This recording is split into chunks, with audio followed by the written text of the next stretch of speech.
France is showing some lucky numbers, doing better economically, it seems, than its EU partners, notably Germany.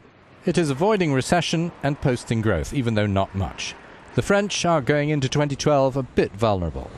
Long accustomed to a prestigious place as the world's fifth largest economy, today France is on thin ice, with the credit rating agencies worried about downgrading. GDP rose just a tad in last year's fourth quarter, but it was more than some could boast, and spread over 12 months, growth was 1.7%.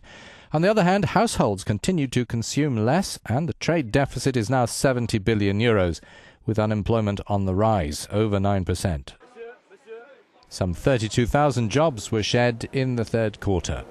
Some of these were in industry, and analysts are pessimistic for this year, expecting weak growth or none, forecasting worse losses. They identify it as a structural problem demanding solutions. On peut vivre, encore une fois, avec une économie de services, mais we can still live with a service economy, but there has to be some industry. And in France, we're not far from the bare minimum, without a doubt. This decline in industry's role in the French economy has to stop.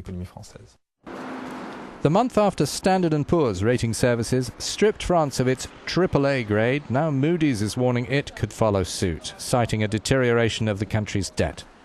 It is far from the only one whose sovereign accounts are under Eurozone pressure, but France has a bigger reputation to live up to. Its deficit is 5.5% of GDP, with forecasters predicting it will stay above the 3% maximum allowed under EU rules. Debt is forecast to overshoot 90% of GDP this year. This analyst says putting France on notice is done with a quite precise calendar 2 or 3 months ahead of a rating change. We can see that this is quite important because of the French presidential elections coming up.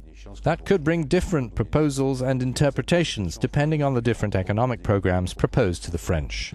Cartoonists have taken to depicting incumbent President Sarkozy as a child fed bottled milk by Germany's Chancellor Merkel. Whoever wins the elections in May, the economy will need more than milk.